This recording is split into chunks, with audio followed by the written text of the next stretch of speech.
Are you still being a crack ass? Sick. Everyone say hi to Alex, the girlfriend, and the helper. Yeah, crack ass stuff. Okay, so today we're going to bleed the clutch because the clutch pedal is all the way to the floor. Ugh. And then we're going to tap the manifold and clean this bitch off and this thing. And we might steal this from the radiator to go up to that. Bop. Oh, and then Daniel said he was mad that I didn't mention the fancy bolts that he shenaniganed into this. Oh. So look, Daniel put bolts in there to hold the fuel rails. This is the jankiest setup in the world to hold 50 psi of fuel rail pressure. But this is the wrong size thread bolt. It's like a tiny bit off. So it's threaded in like a half a thread, and then it has a nut to hold it down until the right size bolts come. And that's how we got the car started up. Way to go, Daniel. Strong work. Hire Mexicans, y'all. They do good stuff. This shock. I love mine, okay? They're the best. I pay them with tacos. I can say whatever I want. Okay. All right, so we start by bleeding the clutch here. Okay, so here's the janky setup. Adapter here, which holds suction onto the master brake cylinder. Tiny adapter to the vacuum. And then pump that thing up. And I need to hold this down at the same time, but yeah. Get it to hold seal, go up to like 20 or so. And then, in theory, it's pulling air through the line from the clutch line here up to this line here, and then pulling air out, and that will put all fluid in the line. So we'll see if it actually works. This seat is comfy. Yeah, it's custom fit to me. Well, okay. It comes in size Big Daddy.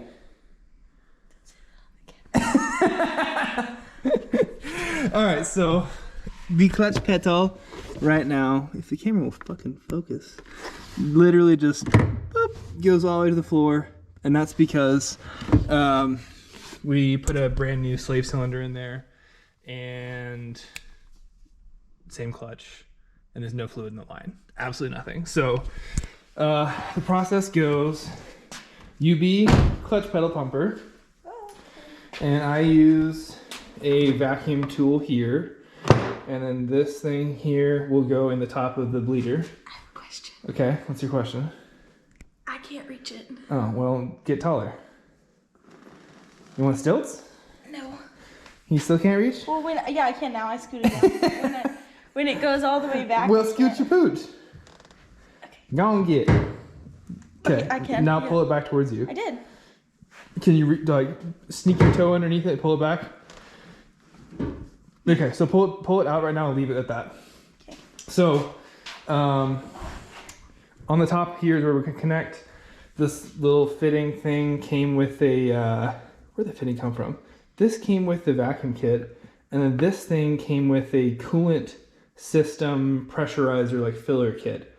It's like the fancy way of doing a coolant system instead of doing like a regular funnel and then just doing the bleeding. Anyways, so we'll show how that goes.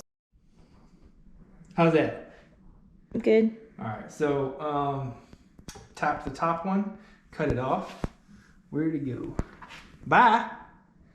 Goodbye to ugly plastic nipple. That's one to say on camera. And then put, this is 1/8 NPT to 3/8 hose barb, and that will fit for the brake booster hose, and it will now go underneath the manifold and back to the brake booster. Words are hard to say.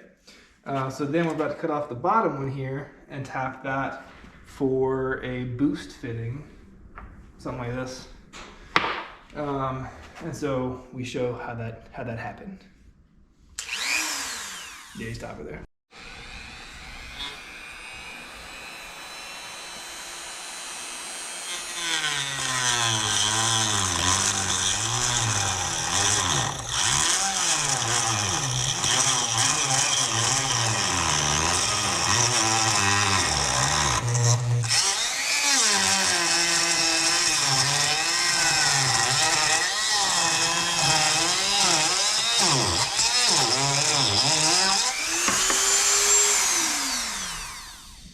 I feel like it would be scary cutting a manifold, but these are so cheap now. It's like $300, so I feel like I'm not really wasting anything. But okay, then I'll swap to the sander bit. Let's see. Dece. And like that.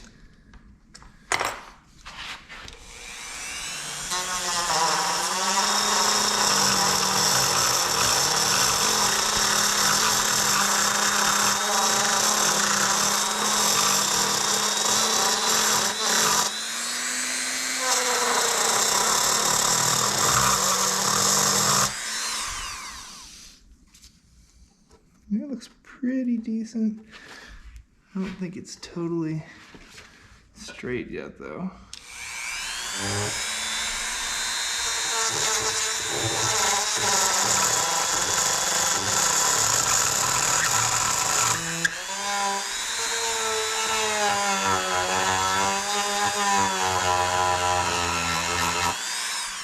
Yeah, that looks really good. If you look from this side here, you can see that it looks straighter now. If you angle it this way, you can see it looks pretty good and straight. Okay, you can stop. Okay, so that's pretty nice and smooth and flat surface. We're getting ready to top it with, this is the 1/8 NPT. So I found a drill bit that's a pretty similar size to that. And I'm just gonna use this to open up this hole a little bit.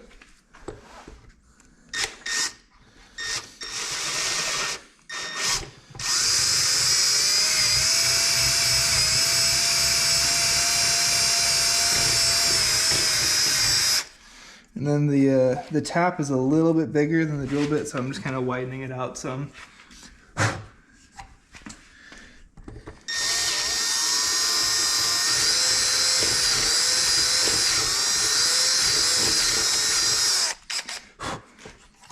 And then that's why I took off the front of that's why I took the throttle body off, is because I wanted to be able to feel the back if I was going through or clean it up and stuff. So then let's see if the tap touches, and it does. Oh man, I might have to take this fitting off. Okay, stop it for now. Okay, so we had to take that one out because it was hitting the fitting to this, but now the tap, you can come up top. I'm trying to be really steady, keep even pressure, and there it goes. Perfect. And now my handle's gonna hit. That's just super great. But that's enough. Let's see if I can get one more thread.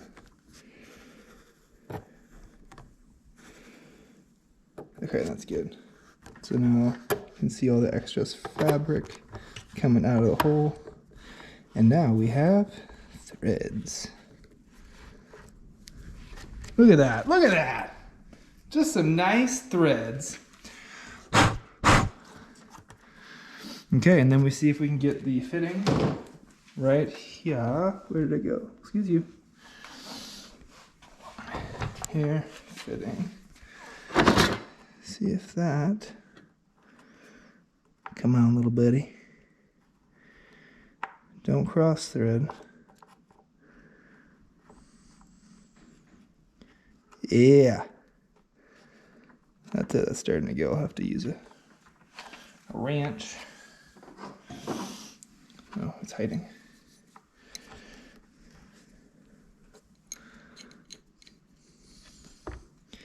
Okay, and the other one's in the way. Groovy. Love it. So very slowly we go in. But it fits, and then we'll aim this down, put the other fitting on, aim that down, and they'll both be super nice and clean. And stop.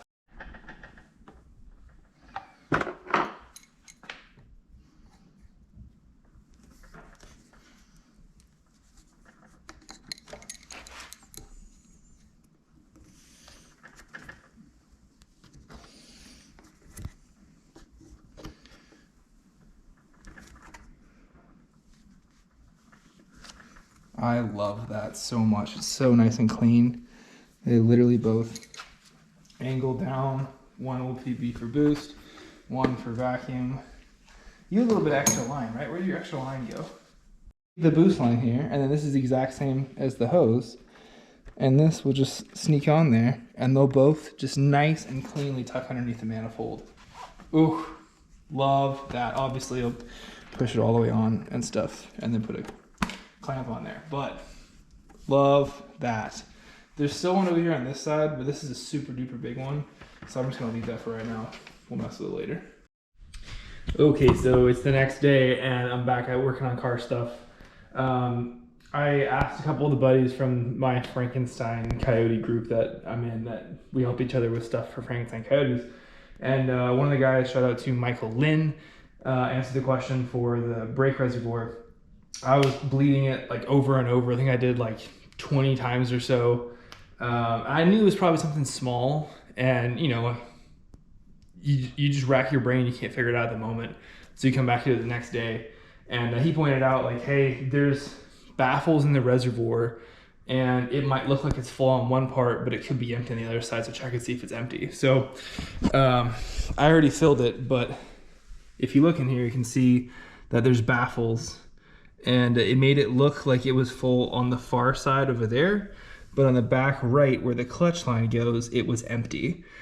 So now I'm doing it again. Let's see if I can just set this like here.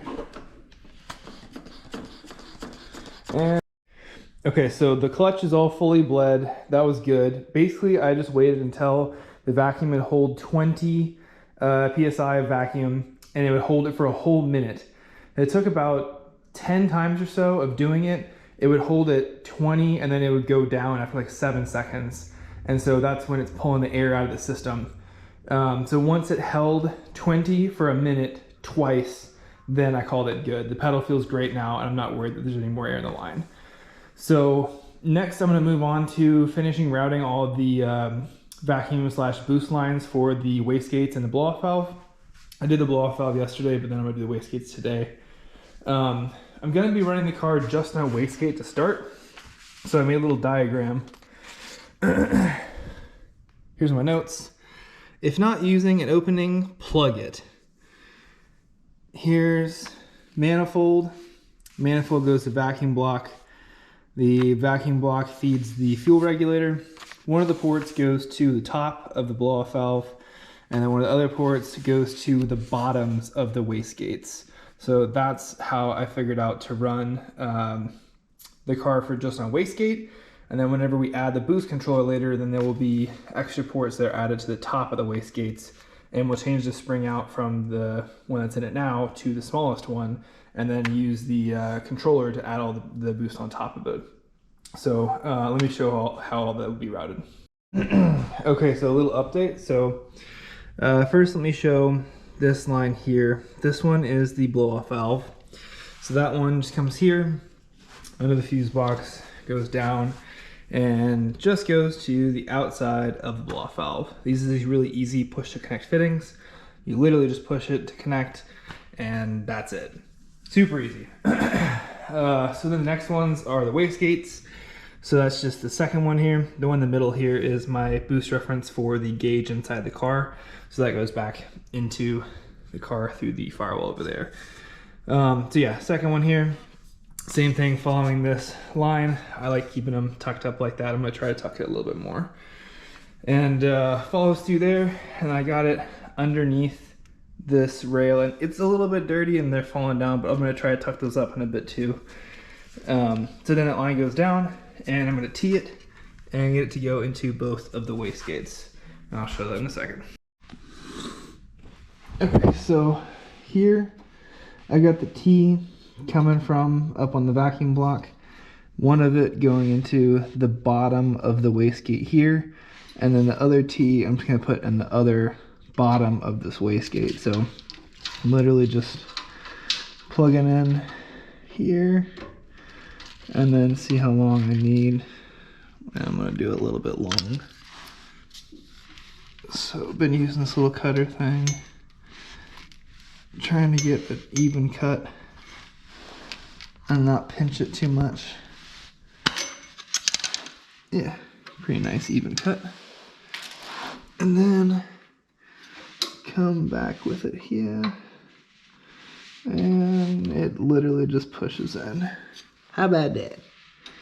Now I kind of want to get this away from the wastegate. Yep, perfect. So I'm just going to zip tie this up out of the way.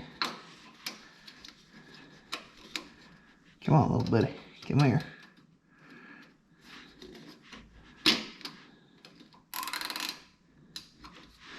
Yeah, something like that. So here you can see 1, 2, both staying decently away from all the hot stuff, and then going into T-fitting, and then that goes up top.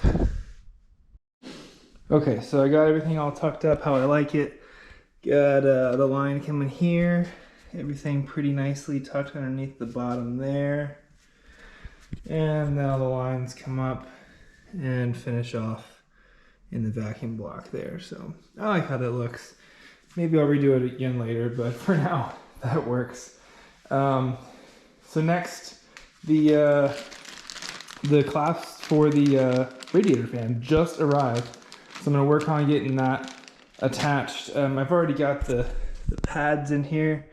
Unfortunately, this dual fan setup that came with the BL Fab kit, it's a Summit dual radiator fan. It's just got regular power connections like this, but it doesn't really mount up like a regular stock fan would. So the way I'm doing it for now is just using these zip tie type thingies that go through the fan, and I'll show that here in a second. Okay, so here's the radiator fan setup. Zip tie goes to the back. There's a pad here holding against the fins, and then on this side, literally zip tie just goes to the radiator, comes out of here, and then where it at? This just goes on this side. That's pretty much it. It's kind of hard to get them all fitted in there because the lines are really close now down in this area, but almost got it. Okay, so here's some of the wiring stuff for the fans, and this is how I'm going to do it for now, and we'll see how it goes. This is the clip that goes to the stock fan, and it has this very interesting setup on the harness side. This side on the right goes to the fan, this side goes to the harness. So I just pulled this out. I don't want to mess with this because just in case that's something super important, I'm going to leave it. Yeah, that's what I'm going to do for now. So I'm going to cut these off. I'm assuming that red is power, black is ground, so we'll do the same thing for these. Black ground, blue for power. Put these together to that, make that my new harness. Probably wrap the whole thing with Tessa tape, get rid of this stock little shroud thingy, and we'll see, we'll test and see if it kicks on the fans. And then if it doesn't work, then we can always redo it and do a different route for later, but that's the plan for right now. Okay, so here's the harness as I have it now. Just put the two blues together to the power, and then use one of these soldering connectors here, and same thing for the black, and then I'm going to wrap it in Tessa tape and try to make it look nice.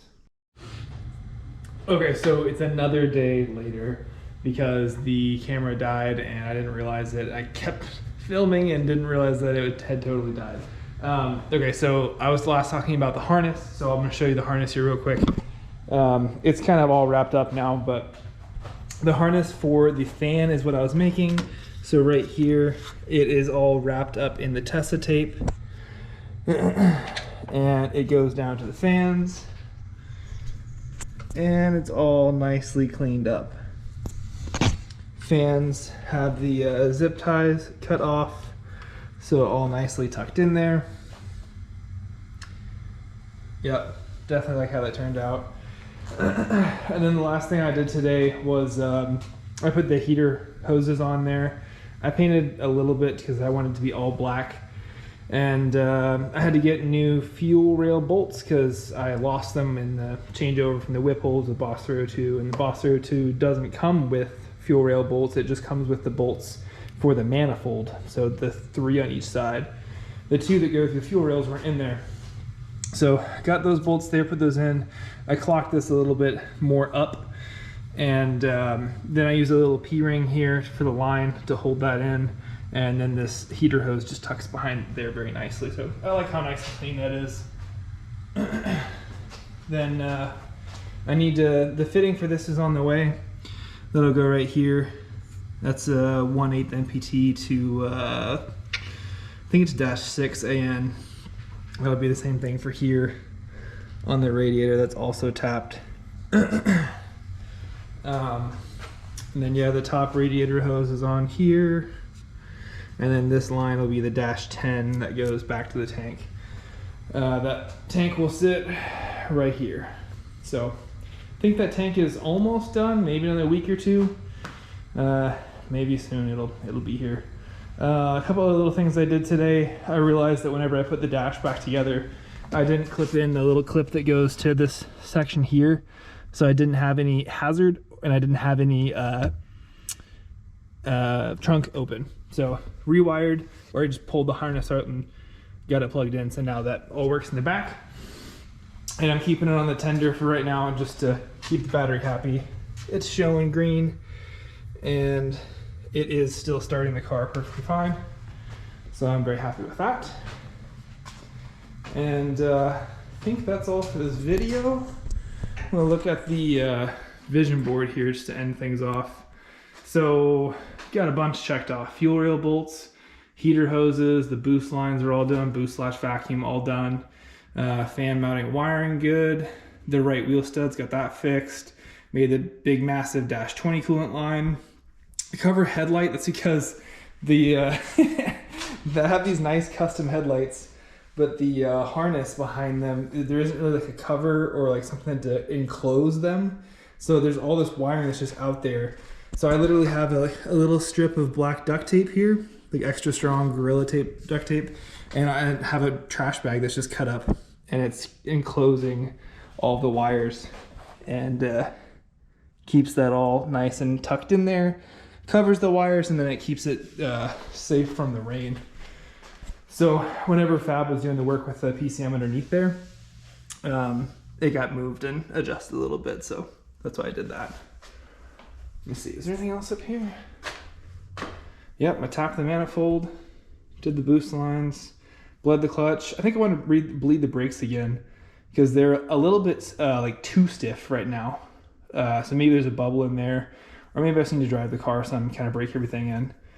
And then I need to double check the base fuel pressure once I get the coolant in the car and let it run and idle and stuff. I need to double check that the fans are kicking on as well, but they usually don't kick on until the car gets up to temp, and I'm not going to put the car up to temp until I have coolant in it. And it's probably going to take a little while to get up to temp because I have no thermostat. So it's going to be a little while to get stuff broken in, but it's almost done. It's really close. Pretty much just need the coolant tank, and then after the coolant tank, then we finalize the tune, and then we start driving it more, and then we go to TX2K. So put back my little stand here on the whiteboard. Yeah, that's all for this video. Thanks for watching. If you have questions, please leave a comment. I'm assuming this is probably a boring video to some people, but this is stuff that I was curious about whenever I was doing this kind of build. The coolant lines for like a custom coolant setup, different from like the regular stock degas bottle, really confused me. So that's been something that I worked through, and I feel like I have a better handle on it now. And then some of like the little things like tapping the manifold and wiring in fans and setting up all the boost lines. That was all stuff I just never done before. And I couldn't find a whole lot of content on the internet specific to Coyote. There's some stuff that's more LS based and more like actual race car based. And I just wanted to see a little bit more like Coyote based stuff. So I hope this helps somebody, even if one person pulls away a little hint of, hey, this was helpful to me, then that's awesome. And I was thinking about it when I was at work today. I think the only goal of like making this channel and filming stuff is for me to make $1 off of the car. I think that's my main goal. I would love to make $1 off of YouTube from filming car stuff. That would make me extremely happy. I could then finally say that the car has earned me something instead of me spending tons of money on it. And while it's probably not the most grandiose of goal, it would be fun just to say that the car earned me $1 finally. And then also I just really like making the content of what I'm doing and documenting stuff, even for me to watch later and be able to backtrack and find stuff that I did. And then the other thing of why I like documenting this stuff is because people will DM me pretty often on Instagram, be like, hey, how did you do that? Or what is this fitting? And what is all this stuff? And I'll just be like, hey, here's this video, go watch it. And there's all the details. Here's exactly how I did it. Here's footage of how it fit up and everything. And it's a whole lot easier than me trying to type everything out and be like, this is where it goes. You know where that spot with the thing? So anyways, hope this was helpful. And thanks for watching. Have a good night.